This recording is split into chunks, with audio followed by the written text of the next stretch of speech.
स्वागत है आपका आइडिया इंडिया का में। टैलेंटेड खिलाड़ियों को ढूंढने वाला एक ऐप, कचरा उठाने वाली मशीन, मलबे से ईंट और बैटरी से चलने वाली रेसिंग कार, ये सारे इनोवेशंस आज हम आपको इस खास शो में दिखाने वाले हैं। शुरुआत दिल्ली के छात्र के खास इनोवेशन से करते हैं। आपके आसपास कई ऐसे बच्चे होंगे जो अच्छा फुटबॉल खेलते होंगे, लेकिन उनको ना अच्छा प्लेटफॉर्म मिल पा रहा है और ना ही पहचान। तो आप क्या करेंगे? दिल्ली के छात्र ने एक ऐसा ऐप तैयार किया है जो टैलेंट की पहचान करेगा और टैलेंट को पहचान दिलाने में यह मददगार भी साबित होगा। देश में टैलेंट की कमी नहीं है, बस उस टैलेंट को पहचानने की जरूरत है। गांव देहात के उसी टैलेंट को पहचान दिलाने के लिए दिल्ली के छात्र और युवा फुटबॉलर कुश पांडे ने एक खास ऐप तैयार किया है। इस ऐप का नाम है स्काउट मी। ये आइडिया लगभग 2-2.5 साल पहले आया था, जब मैं जयपुर के लिए खेल रहा था एक छोटे से गांव के अगेंस्ट, और हमें लगा था कि हम वो मैच आसानी से जीत जाएंगे, बट एक्चुअली हम वो मैच 4-0 से हार गए थे। तो तभी मेरे को लगा कि हाँ, मतलब इन गाँवों में, इन तहसीलों में भी टैलेंटेड लोग हैं, बट ऐसा कोई माध्यम नहीं है जिससे ये लोग अपना टैलेंट पूरी कंट्री को दिखा सकते हैं। ऐसा कोई प्लेटफॉर्म नहीं है। तो तब मैंने सोचा कि मैं कोई एक ऐसा प्लेटफॉर्म बनाऊं जिससे जो भी ये सब लोग गांव में रहते हैं, तहसीलों में रहते हैं, इवन सिटीज़ में और शहरों में रहते हैं, वो अपना टैलेंट सही लोगों को दिखा पाए। AIFF यानी ऑल इंडिया फुटबॉल फेडरेशन के अध्यक्ष प्रफुल्ल पटेल ने 2 हफ्ते पहले इस ऐप को लॉन्च किया था। AIFF इस ऐप को प्रतिभाशाली खिलाड़ियों को तलाशने में इस्तेमाल करेगा। ऐप बनाने वाले छात्र के मुताबिक ऐप AIFF के डेटाबेस से जुड़ा हुआ होगा। देश के किसी भी हिस्से का खिलाड़ी अपना प्रोफाइल बनाकर जानकारी डाल सकता है, जिससे अच्छा प्रदर्शन करने वाले खिलाड़ियों की जानकारी AIFF तक पहुंच जाएगी। किसी छोटे गांव में कोई मैच चल रहा है तो वो कोई अगर प्लेयर जो हमें अच्छा लगा तो उसकी इन्फॉर्मेशन कैसे आएगी? उसकी इन्फॉर्मेशन अगर वो AIFF की डेटाबेस में ऑलरेडी है तो फिर वो हमारे डेटाबेस में भी ऑलरेडी होगा, वरना जो भी स्काउट से स्काउट कर रहा है वो प्लेयर ऐड कर सकता है, उसकी इन्फॉर्मेशन ऐड कर सकता है। ऐसी कोई पाबंदी नहीं है, ऐसी कोई रोक नहीं है कि आप कोई प्लेयर ऐड नहीं कर सकते। छात्र के मुताबिक इस ऐप से खिलाड़ी जुड़ने भी लगे हैं और अब तक काफी इन्फॉर्मेशन इसमें स्टोर हो चुकी है। तो अभी तक इस ऐप में कितने प्लेयर्स अभी तक ऐड हो चुके हैं? तो अभी तक 28,000 से ज़्यादा प्लेयर्स ऐड हो चुके हैं एंड अप्रॉक्सीमेटली 800 यानी कि 800 स्काउटिंग रिपोर्ट्स बन चुकी हैं। और महिलाओं की अगर बात करें तो उसमें जो गर्ल्स हैं, जो लेडीज़ हैं, उनका भी कुछ होगा? हाँ, महिलाएं भी हैं ऐप पे और महिलाओं को भी स्काउट किया जा सकता है, क्योंकि स्पोर्ट्स में दोनों पुरुष और महिला दोनों खेलती हैं, तो इसलिए हमने ऐसा कुछ नहीं रखा कि केवल पुरुष के लिए होना चाहिए। एंड इस वक्त लगभग 1500 महिलाएं हमारे ऐप पर हैं। कोई भी अगर कोई अच्छा प्लेयर दिखता है तो उसको ऑटोमेटिकली उसका वीडियो रिकॉर्डिंग हो सकता है, उसके डिटेल्स वगैरह भेज सकते हैं जो हमारे डेटाबेस में रहेंगे। तो ये बड़ा यूज़फुल ऐप है for a big country like India, जहाँ की इतने सारे प्लेयर्स हैं। तो हमें ज़रूरत है कि ऐसे एक स्काउटिंग एप्लीकेशन। तकनीक और सोशल मीडिया के ज़माने में स्काउट मी ऐप गुमनाम खिलाड़ियों को पहचान दिलाने का तरीका हो सकता है। ये एक बहुत ही अच्छा कदम है। इससे जो लोग, जो बच्चे हैं जिनको आगे एक्सपोजर नहीं मिलता है, उनको पूरा एक्सपोजर मिलने की संभावना है। वीडियो जर्नलिस्ट सौमित्र घोष के साथ अर्पणा त्यागी, न्यूज़ नेशन, दिल्ली। वहीं मथुरा के एक छात्र ने एक ऐसी मशीन बनाई है जो सड़क से कूड़ा इकट्ठा करने के काम आती है। छात्र की बनाई ये सस्ती मशीन स्वच्छ भारत के लिए मुफीद साबित हो सकती है। इनोवेशन के लिए छात्र को राष्ट्रपति ने सम्मानित भी किया है। वैक्यूम क्लीनर को डस्टबिन के ऊपर लगाया और बन गई कचरा उठाने की मशीन। एक ऐसी मशीन जिसमें वैक्यूम क्लीनर जमीन पर पड़े ठोस कचरे को डस्टबिन में डाल देता है। ना वक्त लग रहा है, ना ज्यादा मैन पावर की जरूरत। और सड़क के किनारे कचरा उठाने का ये तरीका देखिए।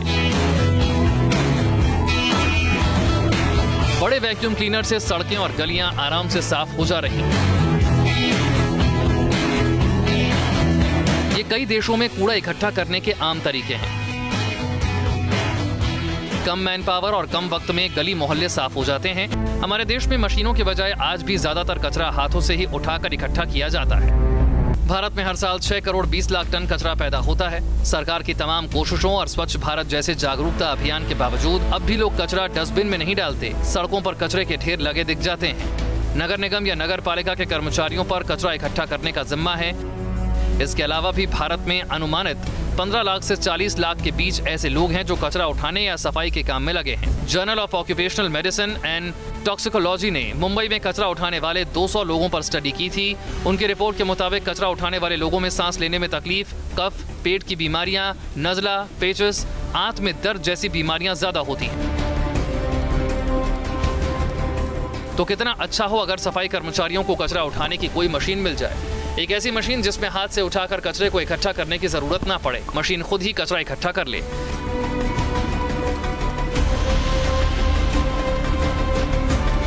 यूपी के मथुरा में रहने वाले सिकांतो मंडल ने सफाई कर्मचारियों की इन्हीं परेशानियों को समझा और ऐसी मशीन का मॉडल तैयार किया जो खुद ही कचरा इकट्ठा कर सकती है।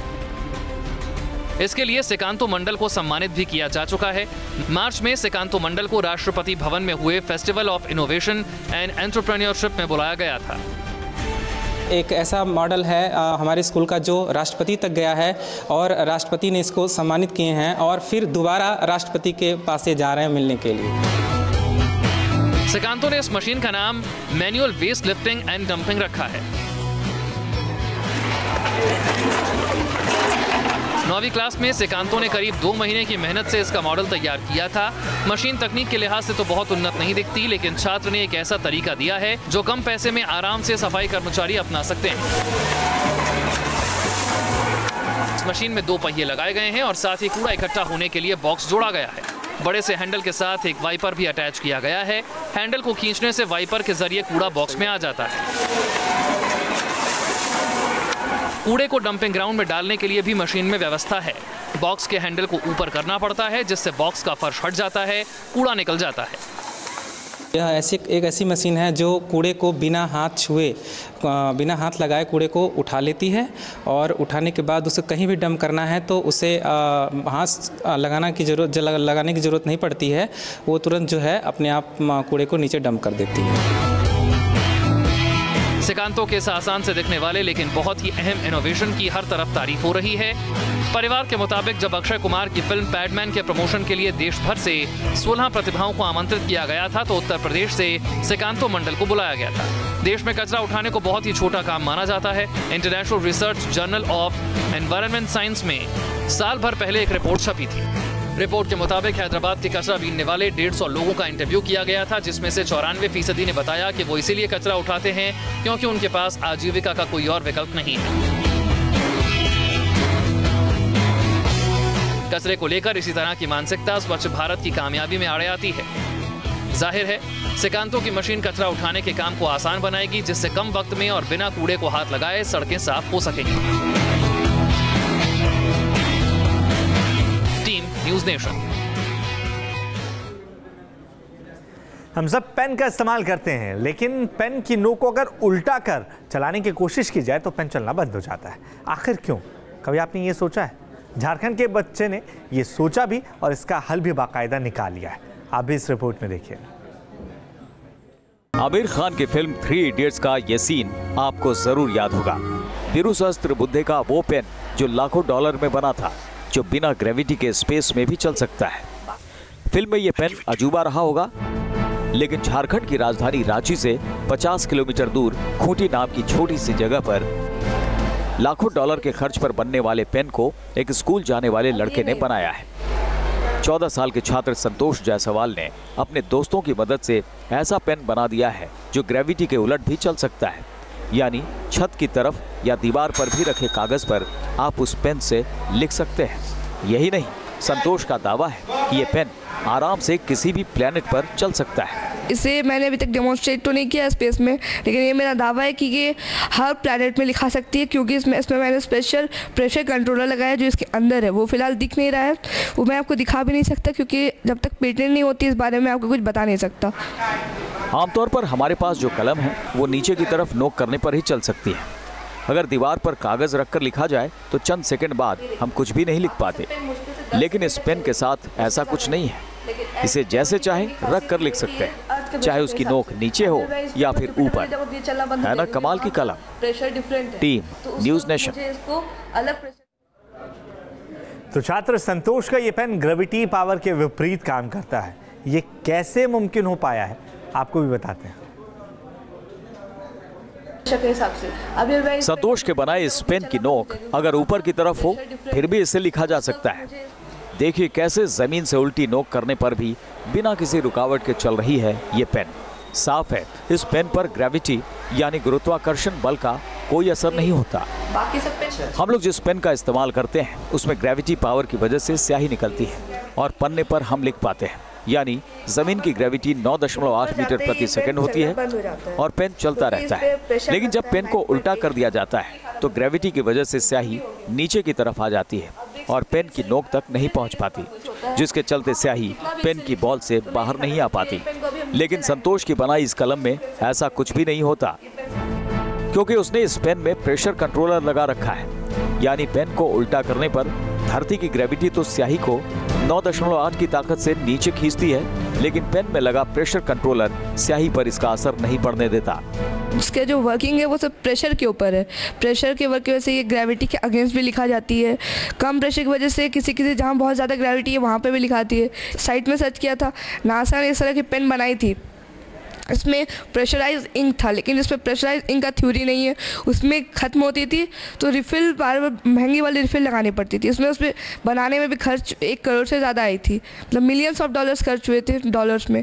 तो इसमें मैंने $1 से भी कम खर्च में बनाई है। इसमें प्रेशराइज इंक वाला बिल्कुल ही थ्योरी नहीं यूज़ हुआ है, ये उन थ्योरी से एकदम अलग है। महज 14 साल की उम्र में इस नन्हे से दिमाग ने कमाल का तरीका निकाला है। वैज्ञानिक और बड़ी कंपनियां जिस पेन को बनाने में लाखों खर्च करती हैं, उसे इसने अपने एक आइडिया से बना डाला है। ये इन्वेंशन अगर मुमकिन हो पाया है तो इसके पीछे है संतोष का खुराफाती दिमाग। खिलौना खरीदना और उसको खोलना, जोड़ना, देखना। घड़ी तो 10 बार ये खोल तोड़ चुका है। जो भी चीज़ मिलता है उसे तुरंत एक खोलता, जोड़ता और देखता है। इसकी परख हमें नहीं थी कि ये क्या कर रहा है। हम लोग कभी गुस्सा जाते थे कि ये सारा चीज़ घर का बर्बाद कर दे रहा है। इसके लिए इसे डांट भी मिलती थी। इसी कड़ी में संतोष ने ये एंटी ग्रेविटी पेन बना डाला, जिसका नाम उसने संजय स्वॉट प्रेशर्ड पेन रखा है। अब संतोष इसे पेटेंट भी कराना चाहते हैं। वाकई ये है आइडिया इंडिया का। Team news nation. IIT Mumbai के छात्रों ने एक ऐसी रेसिंग कार बनाई है जो बैटरी से चलेगी। खास बात यह है कि स्टार्ट करते ही कार सिर्फ 3 सेकंड में फर्राटे से दौड़ने लगेगी। फॉर्मूला 1 में दौड़ती रेसिंग कार, एक से बढ़कर एक बड़ी कंपनियों की कार। अब इनको टक्कर देने के लिए मैदान में आए हैं IIT मुंबई के छात्र। IIT मुंबई के छात्रों ने मिलकर खुद की एक रेसिंग कार बना डाली है। ऐसी रेसिंग कार जो बाकी रेसिंग कार की तरह डीजल पेट्रोल से नहीं बल्कि बैटरी से चलेगी। कार सिर्फ 3.4 सेकंड में 100 किलोमीटर प्रति घंटे की रफ्तार से दौड़ सकती है। पूरी तरीके से एरोडायनामिक शेप में बनाई गई इस फार्मूला रेसिंग कार का नाम इसके मेकर्स ने ओरका दिया हुआ है। ओरका के और क्या फीचर्स हैं ये जानने के लिए खुद हम मेकर से बात करते हैं। ओरका जिसके बारे में बताया जा रहा है कि 180 किलोमीटर प्रति घंटे की रफ्तार से भाग सकती है और हिंदुस्तान में ये बैटरी पर चलने वाली पहली जो है रेसिंग कार है। 0 to 100 किलोमीटर ये 3.47 सेकंड्स में पहुंच सकती है, जो कि बहुत सी कारें लाइक जो मार्केट में अवेलेबल हैं उनके कंपैरिजन में है। ये रेसिंग कार जितने कम वक्त में तेज रफ्तार पकड़ती है उतने ही कम वक्त में रुक भी जाती है। छात्रों ने कार में इस तरह की व्यवस्था की है कि तेज गति से दौड़ती कार को भी बहुत कम वक्त में नियंत्रित किया जा सकता है। इसमें आप अगर देख सकते हैं तो 3 किल स्विचेस हैं।